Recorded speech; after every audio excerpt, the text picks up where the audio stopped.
All right. Hello, my beauties and bees, and welcome to another episode of Bree's Bestiary, where I look at my animal pick of the day, and we just kind of explore their history and their interactions with humans, and you know what impact we've had on them, what impact they've had on us, and I like to start at the top with the most impactful creatures.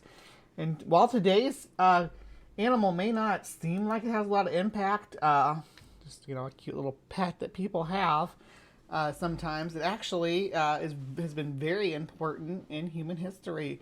But let's let this person explain it to us. That this is Adventures of Pumpkin and Cinnamon. It's just like a guinea pig channel. They did a cute little video with talking about the history of guinea pigs, and I want to give them some love. They don't got very many subscribers, so 114. So yeah, I'm gonna hit this like. I'm gonna hit the thumbs up. This is from a year ago. It's a brief history of guinea pigs. Hey everyone, what's up? Pig Mom here again, and today we are going to be talking about the history of guinea pigs. So let's get started.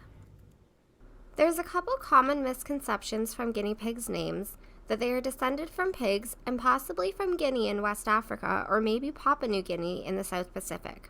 But they are actually from South America, specifically found in the Andes mountain region. Guinea pigs are also not pigs. They are actually a rodent descended from the Caviaporcellus, branching from the Caviidae, a family of... These are cavimorphs, which are a very South American group of, I'm just saying this so I know she doesn't get into it too much, but they're a very South American group of rodents, and they have a very distinct wiggle to their chewing pattern, right? You see it, the Mara, Capybara, Nutria, Hudia, all these cavimorphs that have the wiggly little jaws. I think the American porcupine is cavimorph too. Let me see. I believe so. North American porcupine.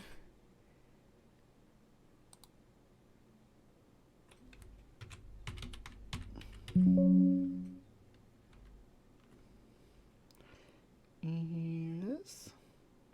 Is it a cavimorph? It might not be. I might be mistaken. Let me see.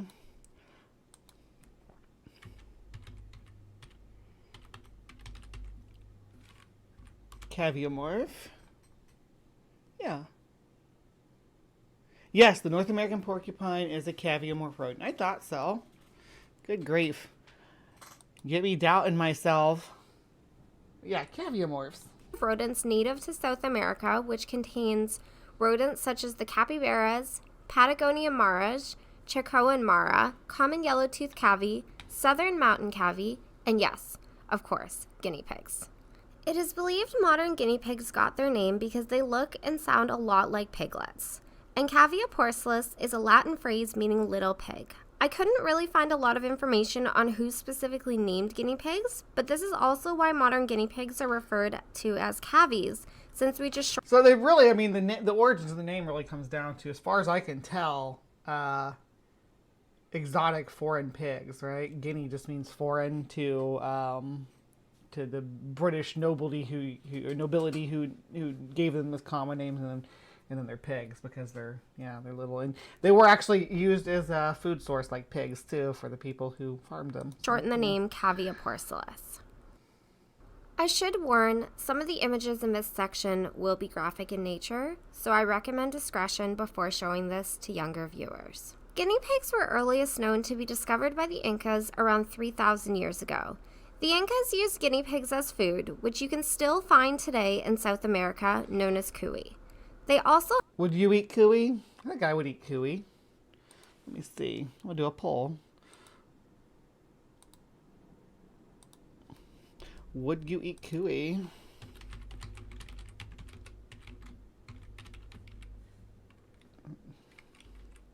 Is it cuy? C-U-E-Y? Let me make sure I'm spelling that right.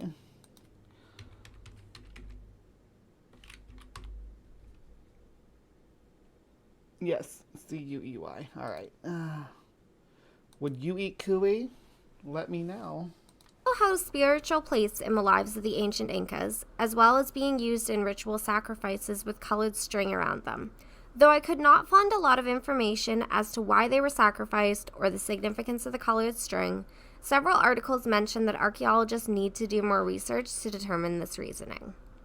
Guinea pigs were also used in ancient Incan medicine to help diagnose medical conditions, especially piggies with black fur, as it was believed they had magical power. In 1547, guinea pigs made their first voyage to Europe after being brought to the Old World after the Spanish conquered Peru in 1532. Since then, guinea pigs became a popular pet in wealthy upper-class society and royalty, especially for children. Throughout the 16th and I bet they were expensive too. 17th century, guinea pigs appeared in many paintings. Here's a few examples of some portraits of children with their guinea pigs. I think it's really interesting to note as well that guinea pigs haven't changed much since that time. The guinea pigs in these paintings look a lot like our piggies today.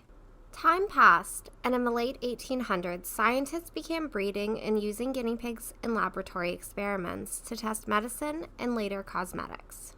According to an article from the University of Cambridge, guinea pigs were useful as they have biological similarities to humans and could be infected with viruses, and experiments and research conducted on guinea pigs contributed to the cures for many diseases. I used this quote from the Cambridge article I mentioned earlier, and I'll link it in the description below. It says, "Since vitamin C was discovered through research on guinea pigs, they have been important in nutritional research, and they were also crucial to the development of vaccines for diphtheria, TB, replacement for heart valves, blood transfusion, kidney dialysis, antibiotics, anticoagulants, and asthma medicines." So animal testing is a wildly controversial subject. So I'm going to take a couple of minutes at this part in the video to talk. So that's the thing too. There's a fine line here, but you can't downplay the importance guinea pigs had to our medical advancement over the last couple hundred years. I know that the model species has later moved, like in the 1930s and stuff. They kind of switched over to using mice and rats for lab experiments, but for a long time, guinea pigs were the go-to.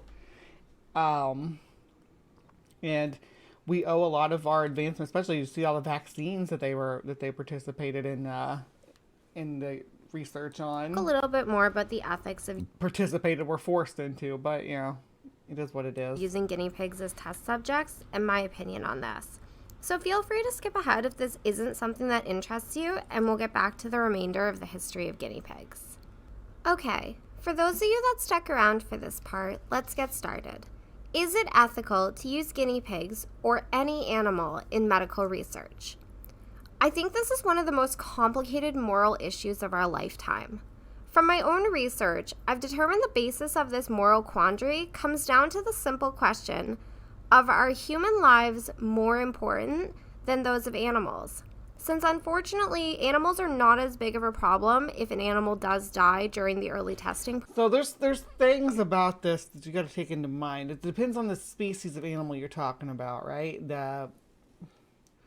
I hate to sound, there's no way to not be anthropocentric about it, but longevity makes the difference. An animal with a shorter lifespan is going to get less empathy, I guess, from humans because they seem so fleeting.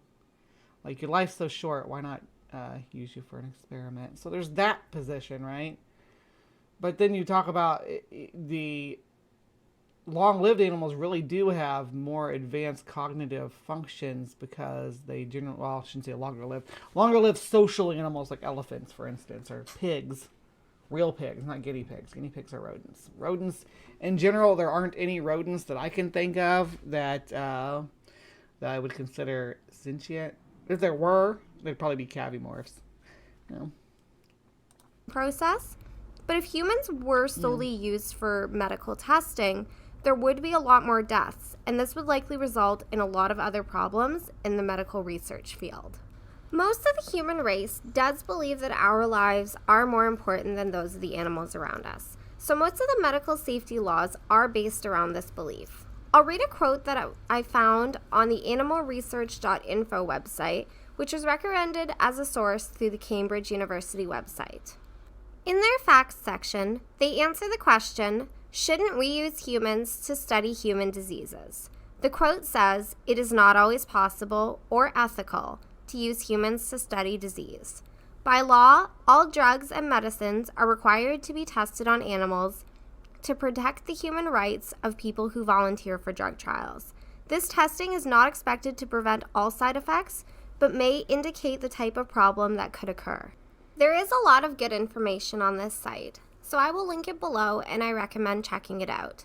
At the end of the day, I don't think there is a good answer to this problem. Right. I think as a guinea pig parent, it's really hard to look into my beautiful pigs' faces and imagine the unfortunate horrors animals do often suffer during testing. Most of the sources Like blast them in the face with chemicals and stuff like that and say, hey, how you feeling? I found are through universities, and most do have a section mentioning that they take the animals' well-being into consideration, and they do take care of them. But I wasn't able to find many sources with much verifiable proof, such as photos or videos. I personally think we should be doing more as a society to encourage the development of non-animal ways to test things. And while I don't have we can give the guinea pigs all the cilantro. They can have it all. I don't want cilantro in my life. A lot of knowledge to change things in the medical industry, there are some things that we can do to help stop animal testing in other industries such as personal care products, cleaners, and cosmetics. When shopping, choosing to support brands that don't do animal testing is a big thing you can do to help, as it's a good way to directly tell other brands you don't support their product and can help institute change. So looking for the leaping bunny on packaging is how you can determine if a company tests their products on animals. Leaping bunny... Yeah, if that's important to you, definitely you can look for that. I get some on my makeup and stuff off Etsy, just specifically so I can make sure it's not animal tested. Is the only internationally recognized symbol that guarantees the product hasn't been tested on animals. I'll also link Leaping Bunny's website, as they have a ton of great information as well as a shopping guide and much more. A couple of examples of some easy switches you can make are switching simple things like hand soap, toothpaste, shampoos, hair dyes, and cosmetics. There's too many brands out there, especially on an international level, to even attempt to make a chart. So I'll put a couple of my favorite cruelty-free brands in a graphic up on the screen. But I found there isn't much of a difference in price when it comes to switching to cruelty-free products, and often That's been my experience too. That's pretty much consistent to get cruelty-free products. Obviously, the difference is not whether it's cruelty-free or not. It's in the quality. You pay for more, even cruelty-free. You're paying more for higher quality products, but there are cheaper cruelty-free products as well. The quality of ingredients are better, and often the companies are smaller, and sometimes even local to your own country or region. The last thing I'd recommend doing is educating yourself on animal testing so you can make informed decisions when it comes to this vastly complicated topic.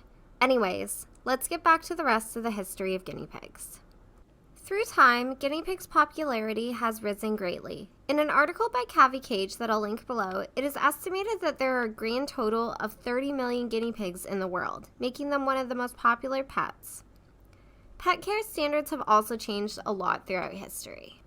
From what I could find, ancient Incas kept guinea pigs in runs outdoors similar to a chicken coop.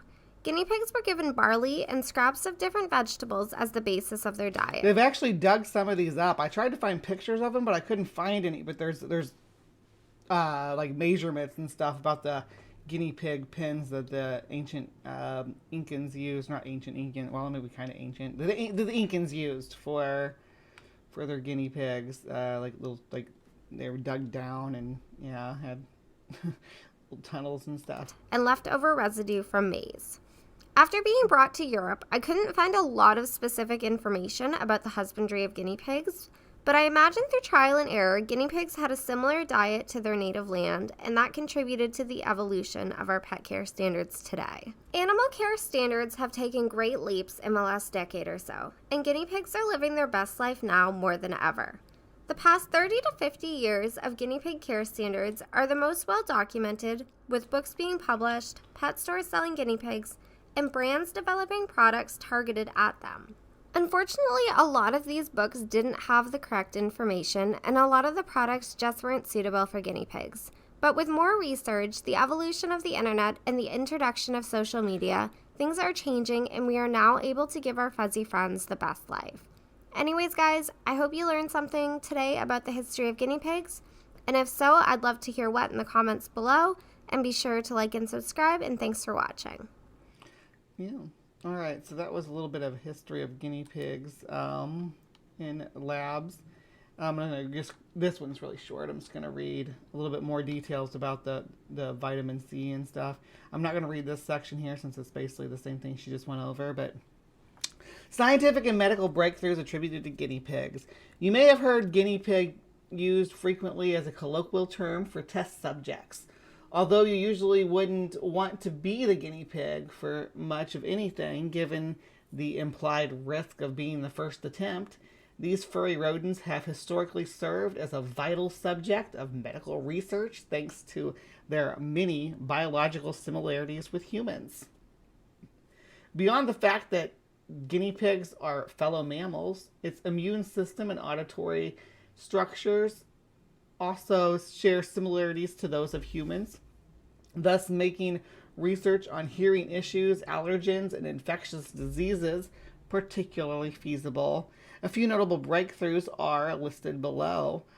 Although the concept of vitamins was not developed until 1912, Norwegian physician Axel Holst and Theodore Froelich discovered a laboratory animal model using guinea pigs in 1907 that would eventually help identify the anti-scorbutic, or aka anti-scurvy, a disease caused by a deficiency in vitamin C factor. Their studies proposed initially was to investigate beriberi, a disease common at the time on board ships that was a result of thiamine deficiency. When they conducted their experiments using a test diet of grains and flours for the guinea pig, they were surprised to see that what manifested was scurvy instead of beriberi. By sheer coincidence, guinea pigs happened to be unable to endogenously produce their own vitamin C, just like humans, and unlike their counterparts of rats and mice. See, that's a key factor right there, that they are similar to us in that they're unable to endogenously produce their own vitamin C. Thanks to guinea pig, researchers were able to further investigate the cause of scurvy, a deficiency in vitamin C. The discovery and characterization of the bacteria that causes tuberculosis. Esteemed German physician and microbiologist Robert Koch used guinea pigs to identify and describe the bacterium M. tuberculosis, which, as its name suggests, causes the disease tuberculosis. The discovery can be attributed again to the similarity shared between guinea pigs and humans, namely their sensitivity to particular infections. Guinea pigs require very low doses of the M. tuberculosis bacterium to induce the subsequent TB disease, and were therefore particularly well suited for TB research. Up until today, the guinea pig is still used for TB research as the model for further development of vaccines against the disease. Robert Koch, 1843 to 1910, renowned physician and microbiologist who first described M. tuberculosis. Reliable animal models for airway diseases, including asthma and COPD. Guinea pigs have historically been the most commonly used animal species in preclinical studies investigating asthma and chronic obstructive pulmonary disease, or COPD. Their autonomic control of their airway, along with their sensitive response to allergens, are both characteristically and physiologically similar to those of humans. In addition to asthma and COPD, guinea pigs are also similarly susceptible to viral respiratory infections and produce a similar immune response to that of humans. That characterization of their response to viral respiratory infections includes inflammatory cell recruitment, upregulated cytokine gene expression, and airway hyper responsiveness, just like humans. All right, so that was a little brief history of guinea pigs for us, and I thought it was interesting. I hope you guys enjoyed this little segment of Bree's Bestiary, just cracking into a little bit of Cavies morph contribution to science. All right.